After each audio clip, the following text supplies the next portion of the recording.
जब हम मर जाते हैं ना तो हमारी सारी दौलत बैंक में ही पड़ी रहती है, लेकिन जब तक हम जीवित रहते हैं तो अब तक अक्सर ऐसा होता है कि हमें खर्च करने के लिए पैसे कम पड़ जाते हैं।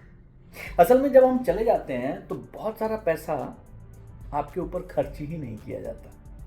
दूसरा तय करता है कि आपकी कमाई हुई रकम आपके इलाज में या किसी चीज़ में खर्च करनी है या नहीं। समझिएगा, चीन का एक बहुत बड़ा व्यवसायी था। उसकी जब मौत हुई तो उसकी जो विधवा थी वो थोड़े दिन तक शोक में रही। उसके पास 1.9 बिलियन डॉलर अकाउंट में आए। उसके बाद उसने क्या किया, अपने ही ड्राइवर से शादी कर ली। ड्राइवर ने एक बार बोला था कि सारी जिंदगी मुझे लगता था कि मैं अपने बॉस के लिए काम कर रहा हूं, लेकिन अब मुझे समझ में आता था कि बॉस मेरे लिए काम कर रहा था। बात तो सच है।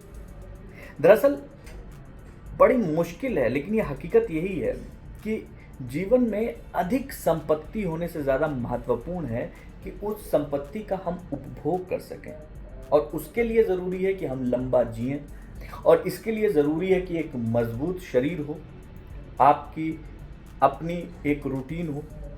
कोई मायने नहीं रखता कि कौन किसके लिए काम कर रहा है, यकीन मानिए कोई मायने नहीं रखता।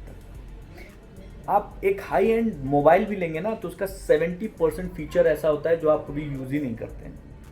कार ले लीजिए, आप शानदार कार ले लीजिए, उसमें उस शानदार कार का 70% के आसपास जो उसमें गैजेट्स होते हैं, स्पीड होती है, उसकी आपकी कभी ज़रूरत ही नहीं होती है आपको। आपके पास एक बहुत बड़ा मकान ले लीजिए, एक ही कमरे में रहेंगे, बाकी सारे कमरों में आपका गुरूर रहता है।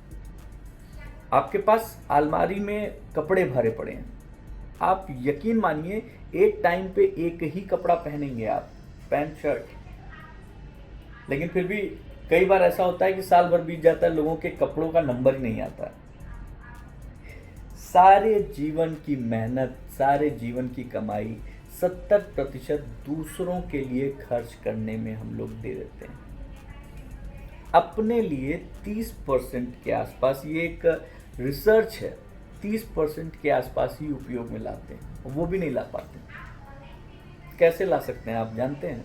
आप चाहे एकदम फिट हो फिर भी अपना मेडिकल चेकअप करवाते रहिए। पानी, प्यास ना लगे तो भी पीते रहिए।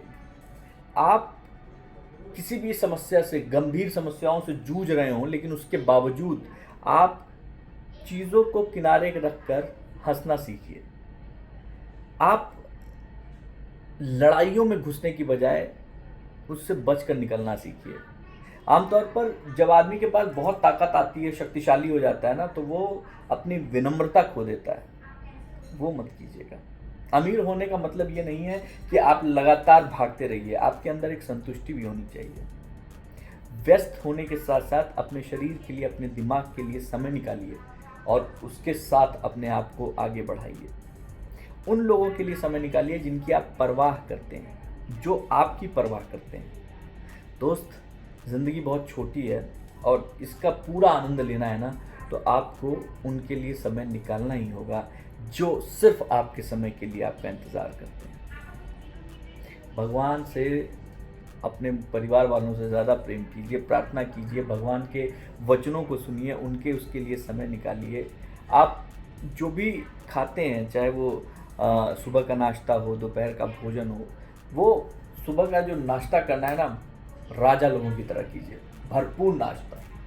दोपहर का जो भोजन है ना, वो राजकुमार की तरह कीजिए, और रात का जो खाना है ना, वो किसी असहाय गरीब की तरह कीजिए। मतलब सुबह बिल्कुल पेट भर के, दोपहर में थोड़ा सा, और रात में बिल्कुल थोड़ा सा। आप जीवन के 3 ई का पालन करना शुरू कीजिए, आपकी ज़िंदगी बदल जाएगी।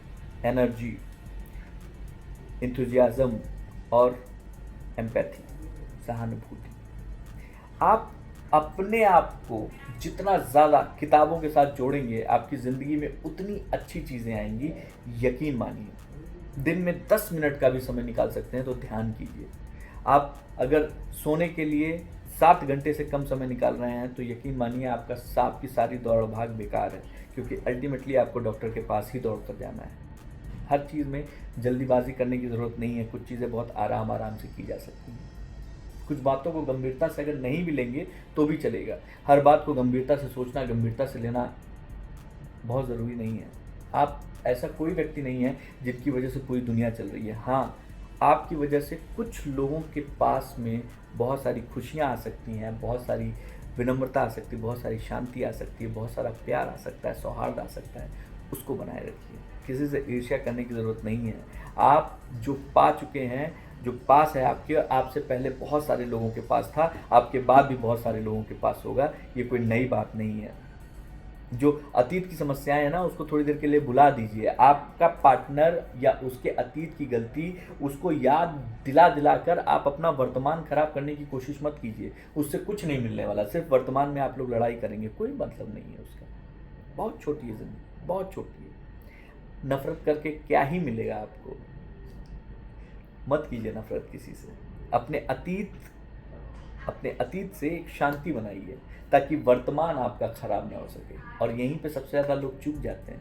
अपने अतीत से लोग इतना ज़्यादा वैमनस्य रखते हैं, गुस्सा रखते हैं, क्योंकि अतीत को पकड़े हुए हैं, इसलिए उनका वर्तमान खराब होता है। और वर्तमान खराब होता है तो भविष्य तो खराब होगा ही। आपके सुख का जिम्मेदार कोई और नहीं बल्कि सिर्फ आप हैं। इसलिए ज़्यादा मुस्कुराइए, ज़्यादा हंसिए। बहस कभी भी किसी भी के ऊपर कोई प्रभाव नहीं डालता, उससे आप कुछ नहीं जीत सकते। इसलिए बहस में अगर आप हार भी जाइए, खुशी खुशी हार मान लीजिए। अपने परिवार के हर सदस्य से बातें कीजिए, जितनी हो सके उतनी बातें कीजिए, क्योंकि बातों से हर एक समस्या सुलझ सकती है। कुछ ना कुछ अच्छा देने की कोशिश कीजिए। अगर आप 70 साल के ऊपर और 6 साल के नीचे के लोग आपके आसपास हैं, 70 साल के ऊपर और 6 साल के नीचे के लोग, यकीन मानिए आप बहुत लकी हैं। आप इन लोगों के साथ जितना समय बिताएंगे, ये आपको अनकंडीशनल लव देंगे। कभी भी कोई बच्चा आपको जितना प्यार दे सकता है, उतना प्यार सिर्फ आपको आपके डॉगी से मिल सकता है। हर रोज़ कम से कम 3 लोगों को मुस्कुराने का मौका दीजिए। दूसरे लोगों के बारे में क्या सोचना है, कोई मतलब नहीं है। आप दूसरे लोग आपके बारे में क्या सोचते हैं, कोई मतलब नहीं है। आप जो सही लगता है उसको कीजिए। ईश्वर पर विश्वास कीजिए, चाहे जैसी भी स्थिति हो। कभी भी किसी के बारे में बुरा मत सोचिए। आपका जो भी बुरा है वो अपने आप कट जाएगा। वादा करता हूँ, दावा कर सकता हूँ इस चीज़ का।